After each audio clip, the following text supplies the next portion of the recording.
In this video, I'm going to show you how to submit a C form. I'll be using the Contractor Draw Request form, otherwise known as the C4 form, as an example. This form is used to invoice for work that has been completed.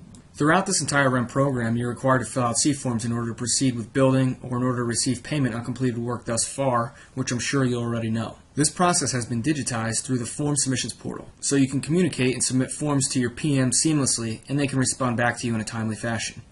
This process also automatically notifies all parties involved in the form submissions process every time a form changes statuses, every time a form switches hands from a contractor to a PM or a PM to a contractor, or every time someone needs to make revisions to a previous submission.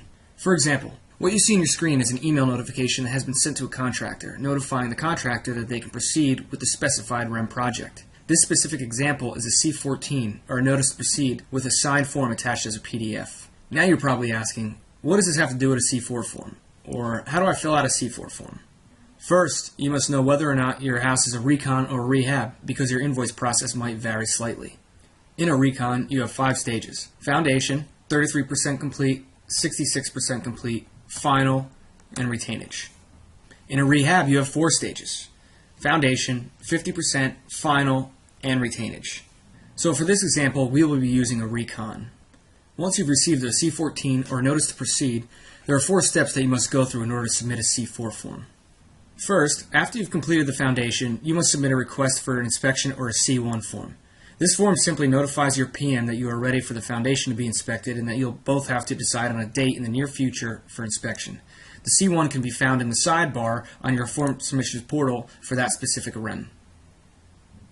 The second step involves your PM either passing you or failing you on the inspection. After the PM inspects the foundation, they will fill out a progress inspection form or a C2 form. And once they fill out and submit the C2 form, you will be notified via email. The email will reflect what you see on the screen.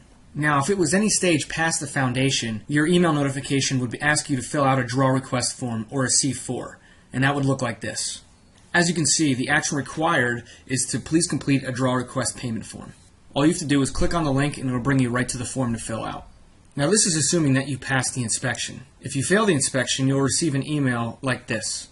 The email will include reasons why the PM failed you on the inspection. It will also ask you to schedule a re-inspection of the same stage.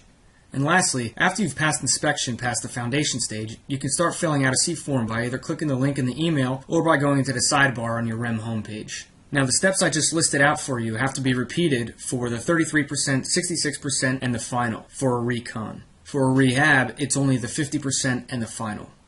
Final stage is slightly different. You'll still request a final inspection, but the only difference is that the PM will be filling out a C5 rather than a C2. The C5 works the same, where you both have to agree on a final inspection date. Once the PM passes you on the C5, you will be notified via email like you see on the screen. Now, on the actual C4 form, it'll ask you what stage you're invoicing for. Once you've reached the 100% complete mark, you will select Final, and you will be notified when it has been completed as per usual. Now that you know the C4 process, here's a brief description of all the statuses that the form will go through. The first round of checks is the insurance review. Insurance review is pretty self-explanatory. This is where all the insurance documents are reviewed. And once the C4 passes insurance review, it goes to status pending PM. This is where all the technical checks are done to make sure that everything was built in compliance with the state. Once the PM signs off on the form, it is then kicked up to GBCO status, where a generic check such as REM number, property address, dollar amounts, and even a second review of all attachments take place. After this is approved by Gilbane, the form is pushed over to accounting, where they check to see if there are any documents that are missing. And once accounting approves the form is listed as complete. Now, complete doesn't necessarily mean that the form has been 100% completed. Rather, the completed status is simply signaling that Gilbane has done a complete review of the form and submitted it to the DCA. The DCA is the final voice on whether or not the invoice goes through or if the C4 needs to be resubmitted due to errors or omissions that they feel are important. The DCA process can take anywhere between 4 to 6 weeks after Gilbane submits the completed C4 to cut you a check. In conclusion, here's a quick visual recap of the overall C4 process. Although this is a rehab example, it works the same as a recon. A C14 tells you to move forward with building. A C1 signals to the PM that an inspection is needed. A C2 is filled out by the PM and in turn notifies you to submit a draw request. And lastly, the C4 is your invoice to the state. If you have any questions, please reach out to the help desk.